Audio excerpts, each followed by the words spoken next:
Lego Racers, start your engines. I'm your host, RR Slugger, and today we're looking at a series coming out of left field. These are the Xalax Racers. Immortalized by their inclusion in the 2001 Lego Racers 2 video game, these sets represent some of the simplest offerings in LEGO's entire history, with most entries consisting of a meager 5, arguably 4 pieces. This series is emblematic of the LEGO Group's belief in the obsolescence of the brick at the time.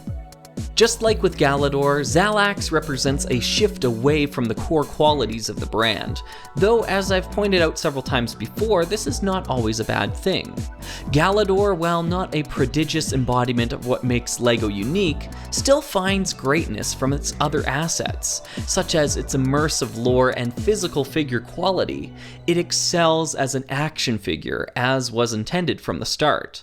Likewise, the Xalax Racers are not meant to be compared to other LEGO Racer offerings. These are clearly a different breed filling a different need, targeting more of an impulse purchase Hot Wheels crowd. I think it's unfair to critique these toys for what they're not. It would be like criticizing Bionicle for the lack of studs on the pieces. It's both reductionist and missing the point. So with that lens established, are the Xalax Racers successful in achieving what they set out to do? In my opinion, yes. I had a few of these toys as a kid, and even though they are incredibly lacking in the build experience, I must attest to their play value. It was really refreshing to be able to crack one of these open and play with it immediately out of the box.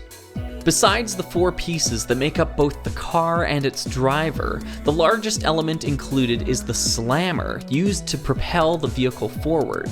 A pair of elastic bands provide the tension necessary for the mechanism, though modern replacements are advisable.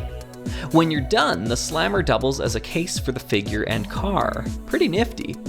A pair of clever stickers show off each racer's symbol as well as their fictional stat block, wisely expanding on every character without the use of text. Each racer has 11 points distributed across 4 attributes, and while this doesn't impact the way the physical toy handles, it does lead to imaginative play. For example, the designers didn't have to tell us how Warrior likes to race. You can clearly see their driving strategy right here. In terms of play, the included instructions give us some suggestions. Race your friends one-on-one, set up obstacle courses with your Lego bricks, or even intentionally smash racers together. The light gray bumper on each vehicle triggers an ejection mechanism, sending the driver flying. You can choose to face this bumper forward or backward depending on the scenario. Besides this light gray bumper, however, there are no other common colored elements shared between all sets. Every racer features a unique color scheme, and it's this palette variety that I want to talk about most today. As we go through and look at each set, I'm going to give it a style rating on my Slug-O-Meter. 3 slugs is the best score, 1 slug is the worst score. A nice, simple, intuitive, foolproof, objective system of measurement. If you disagree, please send your complaints to the following email address. Starting with gear, we see a wonderful amalgamation of 3 shades of purple, namely sand purple, violet, and the original purple. Sadly, all 3 of these colors are long retired, making gear the only time these hues crossed paths in a single set. Retro Purple Chic is an easy 3 points on the Slug-O-Meter. We're off to a great start. Surfer is our next racer. Containing 3 more common colors, I find that the yellow, blue, and dark gray don't complement each other well in this distribution. Maybe if the chassis was dark gray and the driver was yellow, this would work for me, but the awkward color scheme clangs hard with the orange and white printing. 1 slug, for sure. With Lupin, we see an excellent example of pre-retirement dark turquoise. This shade pairs beautifully with either orange or purple, but all 3 together, I'm not so sure.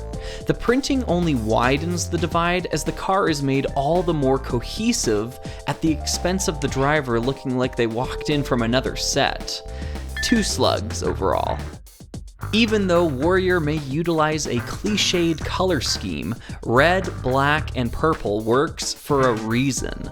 The color distribution here is perfect. Matching the wheels to the driver seems to be the secret sauce in this one. Special commendations must be given to the excellent print design on both the car and especially the driver. This is some of the best work Xalax has to offer, and Warrior deserves the 3 slugs it earns. Shred is a bit of an anomaly at this stage, as this set only features bricks in 2 colors, not 3. Insectoids had already proven the value in pairing dark gray and blue together, and Shred is no exception. There is some suggestion of red present in the printing, but I'm not sure if it's enough to push this one over the edge. I think 2 slugs is a nice middle-of-the-road score here. Spiky comes to us with an electric combination of colors: violet, orange, and black. Unlike with Lupin, I find that the print work here really sells the car and driver belonging together. The awesome violet printing on the driver, as well as the tasteful checkered flag and chrome silver detailing on the car, push Spiky into triple slug territory for me. Scratch, while displaying some fairly plain printing, does feature a near-perfect amalgamation of green, bright green, and orange together in a single set.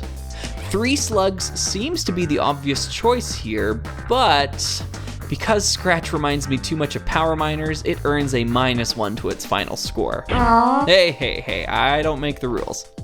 Just like Warrior before them, Lighter uses an obvious tried and true color palette, this time of red, orange, and yellow. It's hard to screw this one up, yet I honestly think they found a way.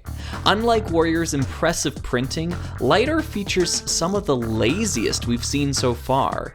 Instead of intimidating, Lighter comes off as clownish and fumbles into single slug territory.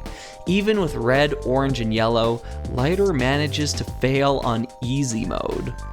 Rip is the first in a short second wave of Xalax Racers, combining dark blue, medium blue, and red together into an extremely unique palette. Rip earns extra points by actually being the first set to use dark blue as a brick color.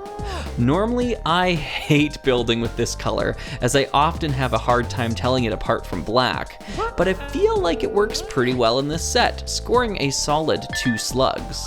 While Rip might be the sole appearance of dark blue in 2001, it would go on to be featured heavily in 2002's Alpha Team Mission Deep Sea, as well as the before-mentioned Galidor, which coincidentally debuted the color dark green with the character Euripides. Next up, we have Pulse, with its mixture of 3 slugs. Easily 3 slugs. Yellow, violet, and purple, wheels that match the driver, immaculate printing, 3 slugs. Pulse gives Warrior a run for their money. Duster falls into a similar spot as Shred, as they both only feature 2 brick colors. This time it's tan and black. While there is nothing wrong with this combo, I can't help but feel that a 3rd color would be of benefit here. It's too bad dark tan was still a year away, as that would be my first pick. Still, the excellent theming and print work here earns Duster a respectable 2 slugs. Snake showcases a rare and somewhat unadvisable decision to include 4 brick colors instead of 3. In this case, green, black, and bright green are matched with the rare medium lime color. Snake captures that reptilian aesthetic they were going for, but I can't help but wish that the driver was molded in bright green plastic to match the wheels. Still, 2 slugs and an A for effort. Up until this point, every racer on this list could be yours for a few bucks. Maybe a little more if you wanted them sealed, but not Ghost. Not by a long shot. Given its rarity and ludicrous sale prices, Ghost is the chief of the Xalax Racers and deserves a place in the safe as a result.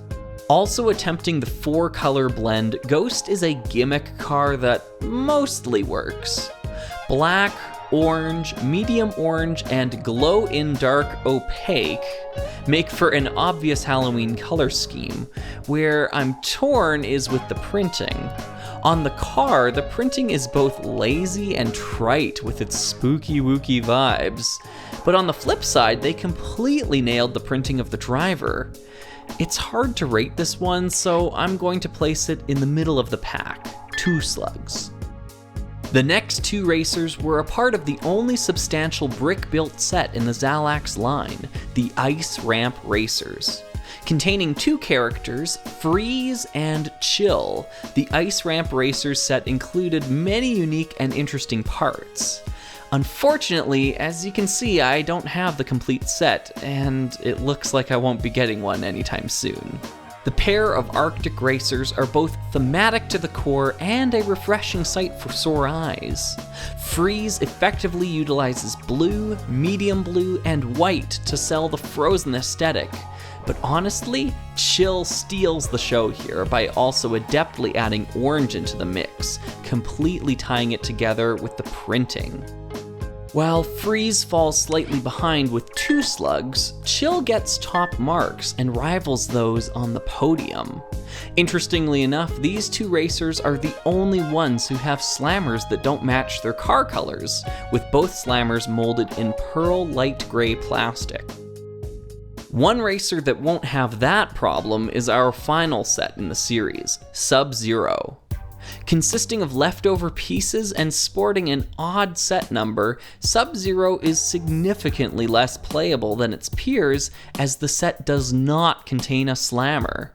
For whatever reason, the driver from Lighter was reused here, along with bricks from Chill? The only exclusive piece to the set is the white chassis with red wheels, oddly enough. Ending on a confusing release, Sub-Zero is subpar, and is the worst Xalax set in my estimation. 1 slug. And it's sad. So there you have it, the Xalax Racers. Here's my final ranking of all of them, in order from best to worst.